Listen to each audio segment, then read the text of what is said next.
Hi all, I wanted to make a quick video about two indicators that can really help you trade, and this is part of my series called Two Indicators, 5 Minutes, Too Easy.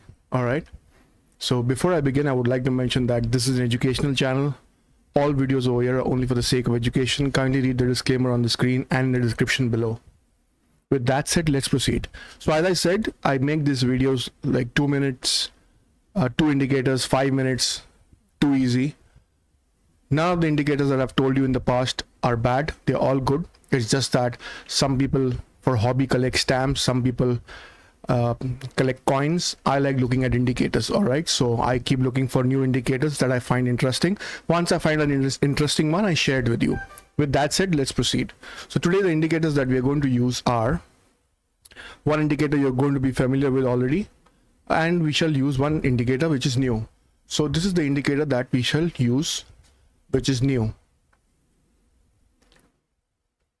Did it come up on the screen? Okay, it looks like this. All right, so what is it? It's another trend finding indicator, and if I have to do this from scratch, then I'll do this.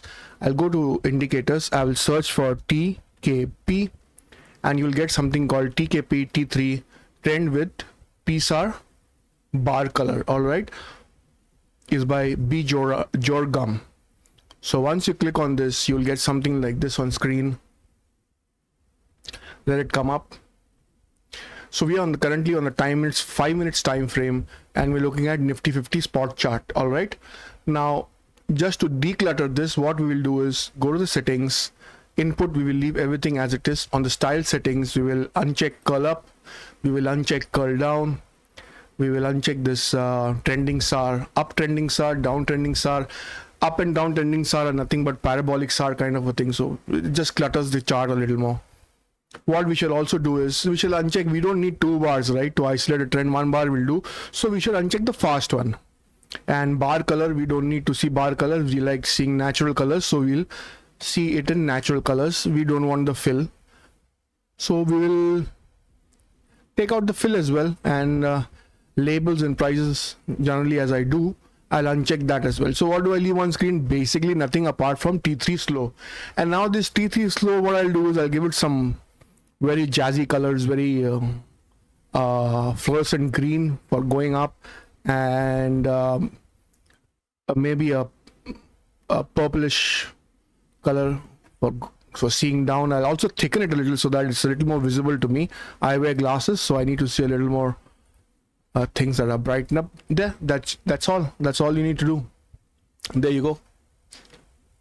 All right, is it actually effective? Let's add another indicator and see. I've already got it over here. It's called average sentiment oscillator. I've used it in a lot of my previous videos as well. We're using average sentiment oscillator. I can add this again for you if you want. All you got to do is go to the settings, go to the indicators, type in average sentiment oscillator. If I click on this, there it comes up on my screen. I've saved these colors as default because it's bright, nice and bright, and it's more visible to me. You can see it comes up. Now last couple of days have been very sideways when it comes to Nifty and Bank Nifty. So let's look at crude oil. Crude oil was yesterday very trending. Today it's sideways again. It's oscillating today. But if you look at a trending day, I remember watching crude oil yesterday. It was very trending. Look at how easily it finds the trend. Look at this drop trend over here. All right, this complete thing is a drop, one big line, and then this complete thing is an uptrend. And you see how well this average oscillator is coordinating with this. You can get a little aggressive with this average sentiment oscillator at the bottom by decreasing the period from 10 to 7. What that does is it will make this upper line come in more sync with the bottom line. So you see now it will sync almost exactly.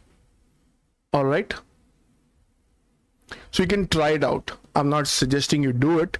Try it out. I've done it, so I know how it works.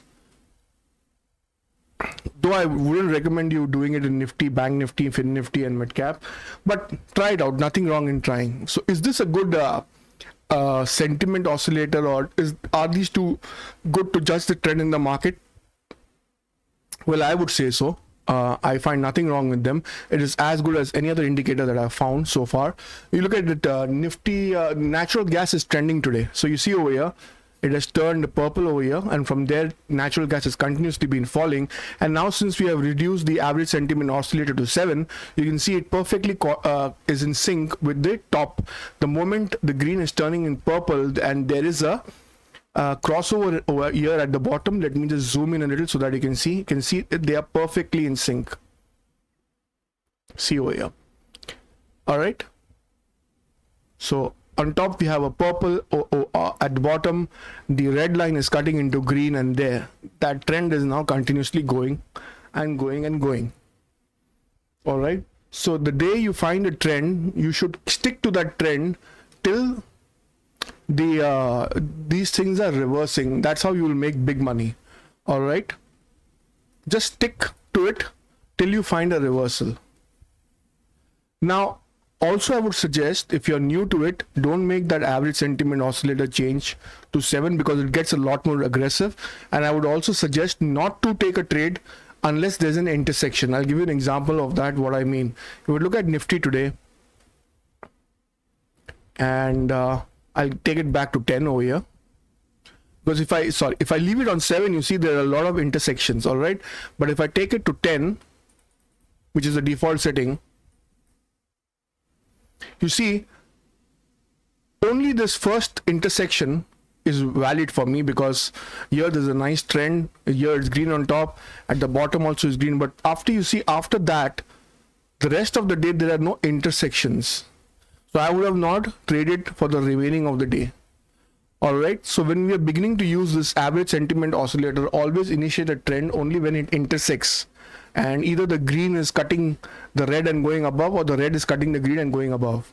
If they're coming close but not intersecting, do not take the trade. All right, when you become very good at it, say after 3 to 6 months, when you can just go to the borders and make your assumption that the trend is going to change, well and good. But in the beginning, just wait for intersections. You don't need to take 10 trades a day. So take 1 trade a day, which is good. After you really get good at it, then you can decrease the average sentiment oscillator to 7 or whatever value you like, make it more aggressive. You can try your experiment with even the indicator on top, which is called BJ reversal, but the name of the indicator is this. Actually, it comes up as BJ reversal over here, but if you search for the name about the script, it's called TKP T3 trend with PSAR barcode. All right, so among the many indicators that I discussed in the past, this also is a good one. If you color code it well and are patient with it, this also really works. All right, so there you go. You have another set of 2 indicators. For people who have got access to more indicators than 2, you can add a simple moving average. Not simple moving average, simple Fibonacci retracement, which is a default, not a default, which is an automated Fibonacci indicator on TradingView. You can add that, and maybe you can even add a VWAP. I don't think VWAP will work on the spot chart. I'll have to go on the futures chart to check the VWAP. You can add something like that as well. There you go. So for people who have got access to more than 2 indicators, add a simple Fibonacci retracement, which is an automated Fibonacci retracement. I've made a separate video on that. You can check it out on my channel. VWAP, everybody knows what is VWAP. It is weighted, I forgot the full form. What is this? Average price, weighted average price, no, volume weighted average price. Okay, let me check if that's correct. I think I'm right. It is volume weighted average price. Yeah, volume weighted average price. Okay. So VWAP is pretty important. If you trade for a long time, then you'll know the importance of VWAP. See over here, the cutting into the VWAP is happening, and then that huge fall happens in Nifty 50. All right. So these kind of things can help you if you have a paid version of TradingView. Use the simple Fibonacci retracement, which is automated. Use VWAP. If you have only 2 indicators, then forget about this and forget about this VWAP. Just use the TKPT3 and use the average sentiment oscillator at the bottom. They work very good on the 5 minutes time frame. That's all you need. You don't need more than 2, and only take a trade if there's a nice good intersect happening with the average sentiment oscillator at the bottom. If there's no intersection happening, don't take the trade. All right, so I'm trying to keep this video really short and to the point. There's not much to say about this. You can back test it. You can back test it for validity, or you can back test it for, what is that called, recoloring and stuff like that. Do all of that. Leave your comments in the comment section below. I shall name the indicators and the creator's name in the comment section below and pin it, so that you have no difficulty finding it. Thank you very much for watching. If this video was helpful to you in any way, then please like and subscribe to the channel. Share the video with your family and friends.